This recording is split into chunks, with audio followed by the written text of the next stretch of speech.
Assalamualaikum warahmatullahi wabarakatuh. Alhamdulillah. Alhamdulillahilladzi arsala rasulahu bil huda wa dinil haq liyuzhirahu 'ala dini kulli wa kafa billahi syahida. Amma ba'du. Kali katayo aka cambai batang pigago orang sakahkan. Bukan yang mau jadi pandai pusat kulamu ambo sampaikan. Pada Nabi sallallahu alaihi wasallam, Bismillahirrahmanirrahim. Kullukum ra'in wa kullukum mas'ulun ar-ra'iyatih. Setiap kamu adalah pemimpin dan setiap pemimpin akan dimintai pertanggungjawaban atas kepemimpinannya. Di dalam pasan Budi Badulang melalui seni selawat dulang disampaikan, wahai saudara kaum muslimin, tua balagat cabi basalin, setiap kita adalah pemimpin, kaki taubah tentu tak mungkin karena nyusara sifatnya lazim. Tahannya itu anak kelicin, karena setiap orang dipimpin pada peknya tentu benar lain. Adapun pemimpin terpecik dulu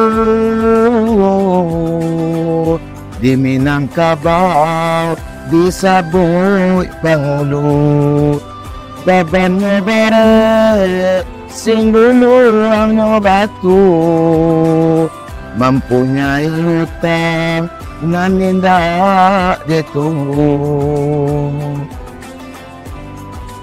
Tahannya itu anak tanya kena ke guru najan bak pitua kurang dahulu asyang zaman kamano lalu.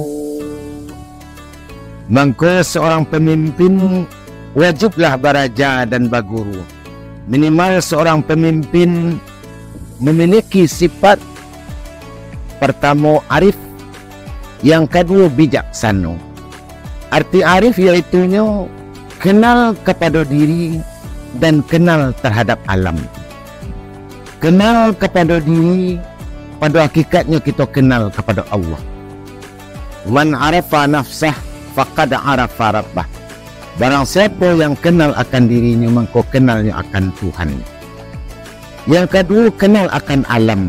Artinya alam yang nyepimpin, karena setiap kita mempunyai kelebihan di samping ada kekurangan, dan di dalam kehidupan kita tidak ada nanti buang seluruhnya paguno, dan di sekolah dituntut kearifan dan kebijaksanaan seorang pemimpin, dan butuh pambuh lasung nan pakak pelatih badia, nan lumpuh penghuni rumah, nan bingung suruhan, nan cadik lawan bayu. Bahkan si bisu pun paguno, kaguno pap si bisu, iaitunya untuk penyimpan rahasia. InsyaAllah apabila kita menyimpan rahasia kepada si bisu, rahasia kita tidak akan bocor. Dan yang kedua, bijaksana. Seorang pemimpin yang bijaksana pandai meletakkan sesuatu pada tampaknya, meletakkan seseorang sesuai dengan bidangnya, maka itulah sumber kekayaan bagi seorang pemimpin. Mudah-mudahan ada manfaatnya. Billahi taufiq wal hidayah. Assalamualaikum warahmatullahi wabarakatuh.